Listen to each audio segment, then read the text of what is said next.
Honorable Speaker, honorable members, on the occasion of the 11th session of the 13th Nagaland Assembly, I extend warm greetings to everyone. I feel exceedingly happy and privileged to address this august House, which has been positively deliberating on all the matters of public interest and reflecting the collective wish of the people in its deliberations.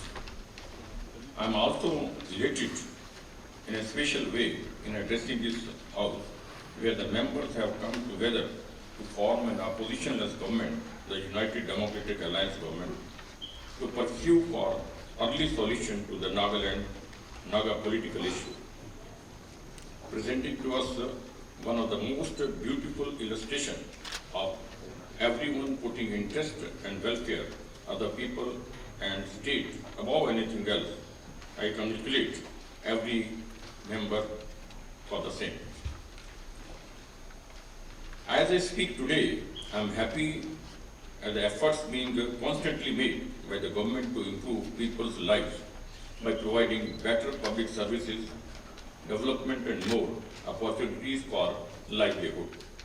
I also bear and echo this voice of the people of the state for an early settlement of Naga political issue, which continues to take center stage in our minds and hearts.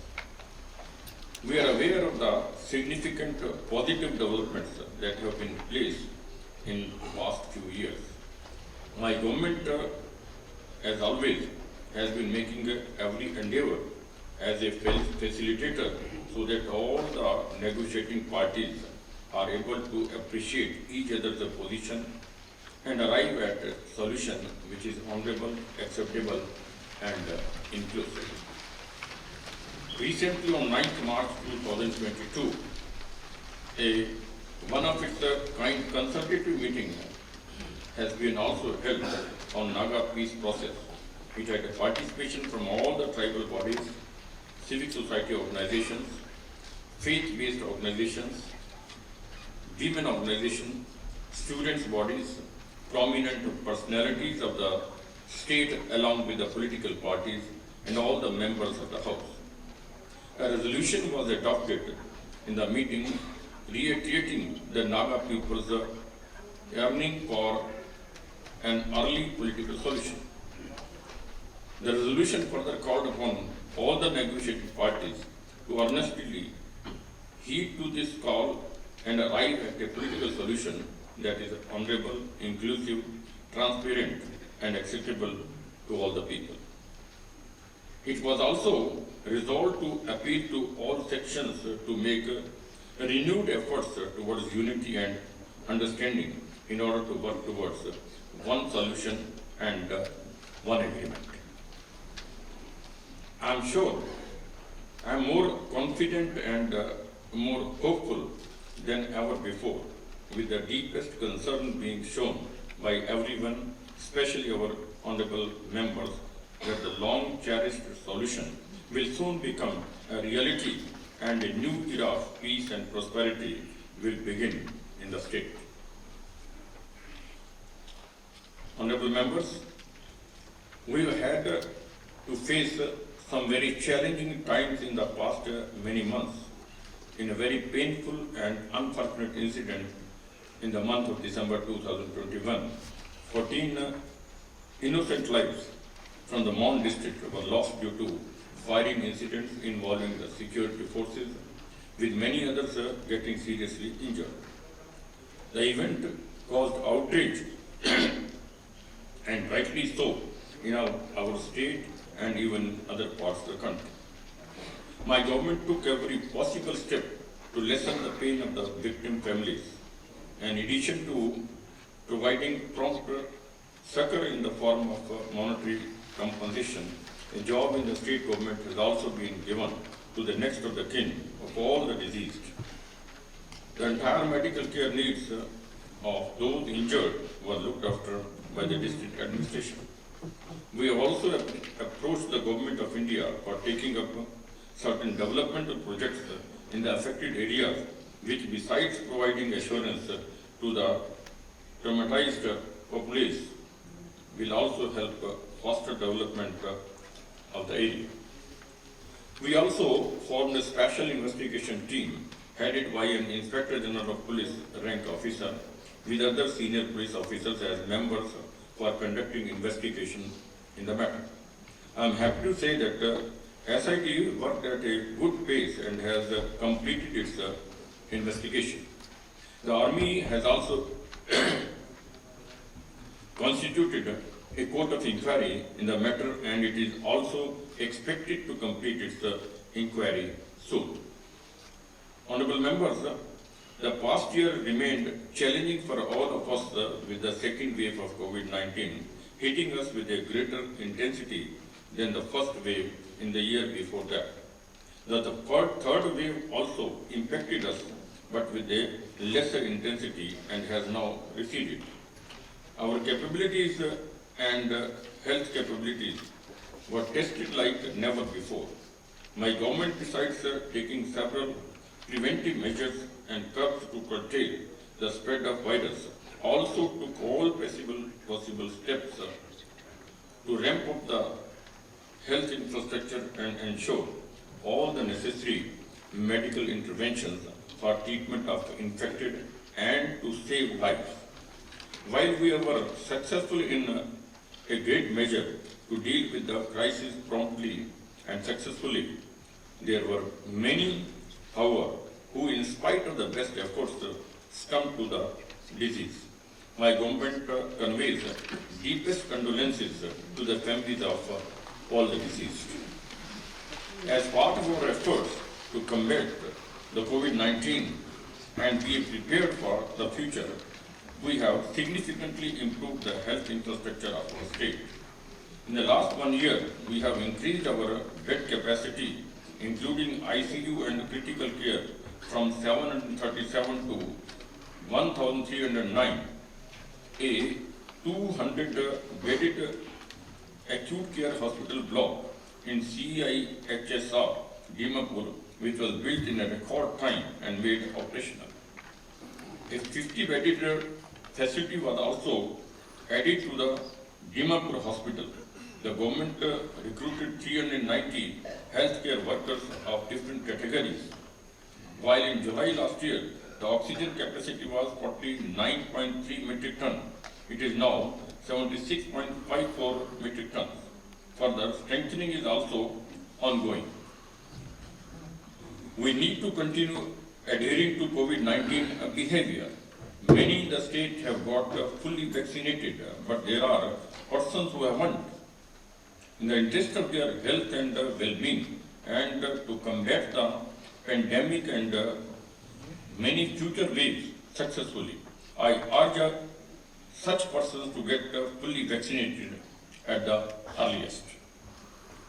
Honorable members, the aim of my government has always been for taking every possible step to bring development to the doorstep of every person.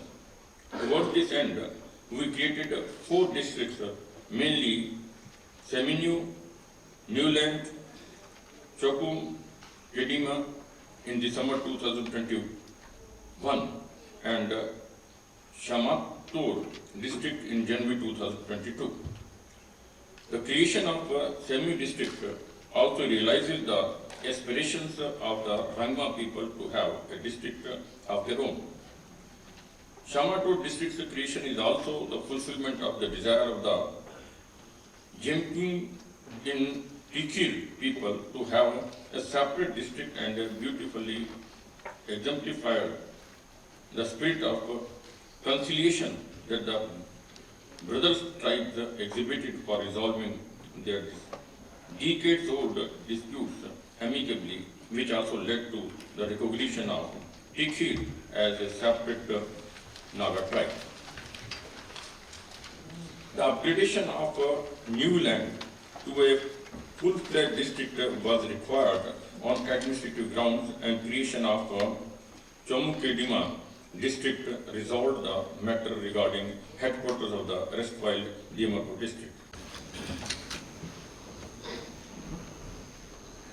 The grief and sorrow expressed by the House will be communicated to the bereaved family by the Commissioner and Secretary of the Nagaland Legislative Assembly.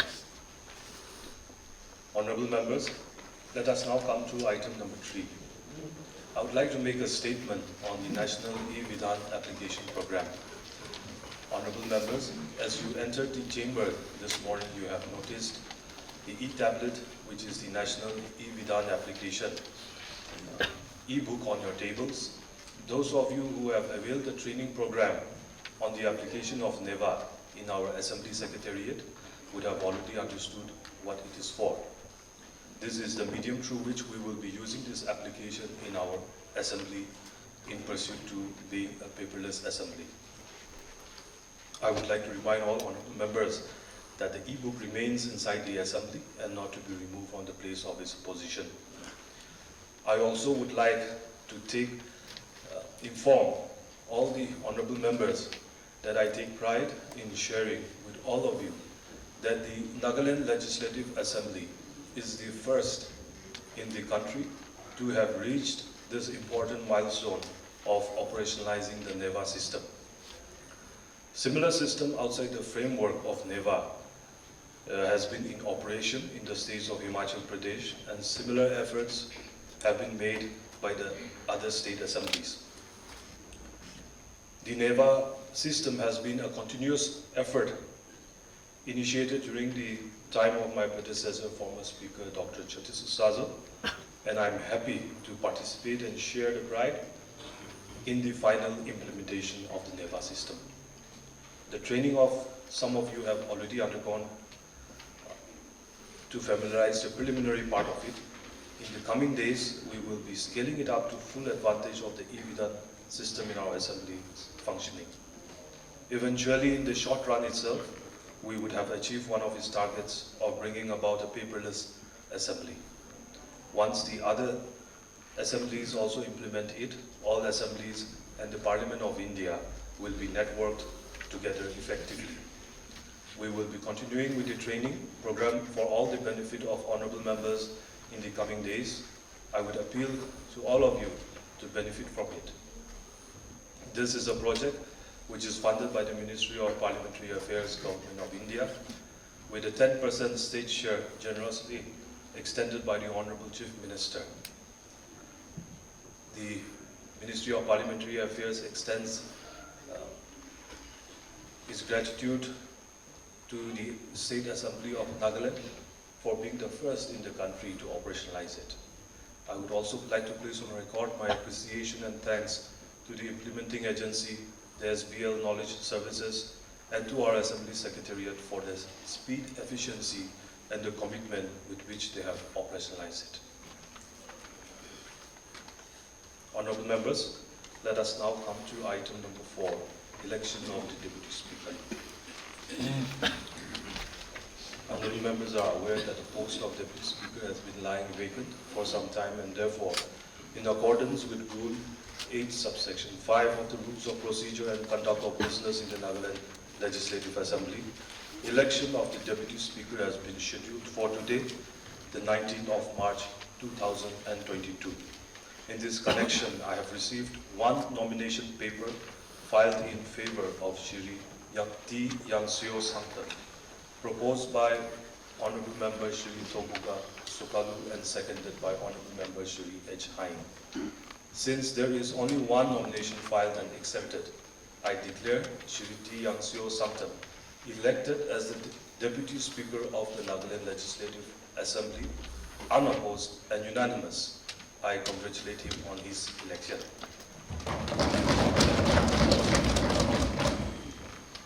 Now the Commissioner and Secretary of the Nagaland Legislative Assembly will conduct the Deputy Speaker to his seat. Thank you.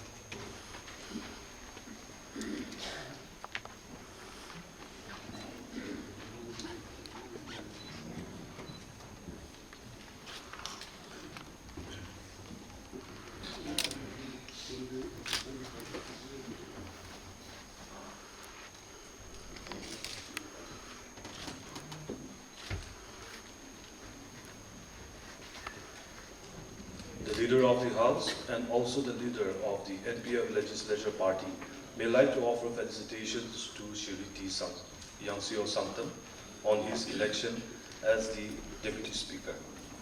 Honorable Leader of the House may felicitate now. Speaker, sir,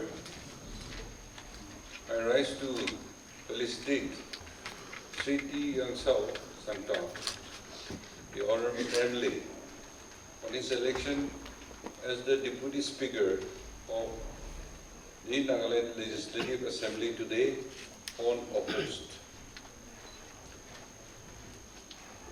In the kind of parliamentary democracy we have in our country, the state government represented by the Council of Ministers is answerable to the state legislative assembly. This is done through the assembly questions, motions and debates, etc. in the floor of the assembly and also through various house committees. All this business are conducted under the control and superintendence of the Speaker or the Deputy Speaker. The effectiveness of these various mechanisms largely depends on the smooth functioning of the Assembly, which in turn depend on the way the business of the House and its various committees are conducted by the Speaker or the Deputy Speaker. Therefore, the Speaker and the Deputy Speaker play a very important roles in the functioning of a parliamentary democracy. Although relatively young in age and the newest member of this House, Syangtseo Sangtam has had good experience as a leader of various students' unions and political and non-political organizations. He had served as president of Kiperi Village Students' Union in a young tender age for 5 years, and he also serving as the General Secretary of the J.P. Narayan Memorial Trust, Nagaland since 2018. Syangtseo Sangtam began his political career as Vice President, Youth of the NPF Party during 2002 to 2005. He had also gained considerable knowledge of functioning of the government by working as private secretary to 2 parliamentary secretaries for a combined period of for about 7 years. After this, he served as President Yuva of JDU Party in 2018 and also contested State Assembly election held in 2018 on JDU ticket. Later on, he joined BJP in 2019 and became of the State Executive Committee of the party. Then he contested successfully as independent candidate in a by-election of the 60 Pongro Kiperi AC held on 3rd November 2020 and became a member of the 13th Nagaland Legislative Assembly. Sir, on personal note, I find Syangtseo Sangtam as a good, matured person with a pleasing and vibrant personality. This, together with his vast experience in the field of public service, will stand him in good stead with discharging duties of the Deputy Commissioner of this House. Syangtseo, being a youthful and intelligent person, I have no doubt that he will learn the rules and procedures of this House, as well as the intricacies of conducting a House session in no time, and become a good Deputy Speaker. And I'm sure, and I can say that political career beginning with a Deputy Speaker is a very good beginning. And I hope this will build up his future career. And Nagaland Legislative Assembly has a good tradition of orderly, dignified conduct of business in the House. I hope under the able leadership of Speaker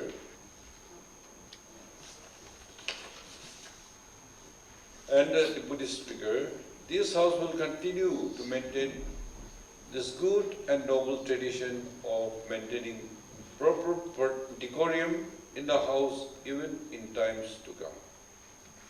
As leader of this House, I congratulate and facilitate that T. Syangtseo Sangtam on his election to the office of the Deputy Speaker of this House and assured him of our wholehearted cooperation in the discharge of his duties. Thank you, sir.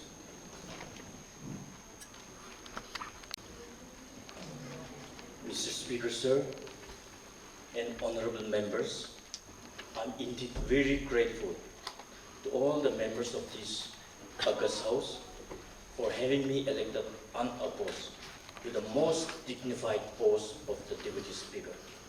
I'm extremely thankful to our Honorable Chief Minister and the leader of the NPF Legislative Party and the UDA Chairman for the felicitation and good wishes extended to me, and also for assuring full cooperation. The responsibility you have reposed on me today is a solemn task which cannot be fulfilled with a full cooperation and assistance from all of you.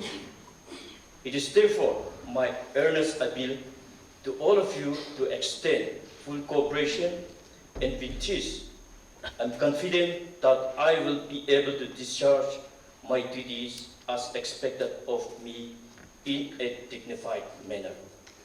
On my part, I shall sincerely strive to sustain the high tradition of decorum, decency, and dignity that Nagaland Legislative Assembly has its rich tradition.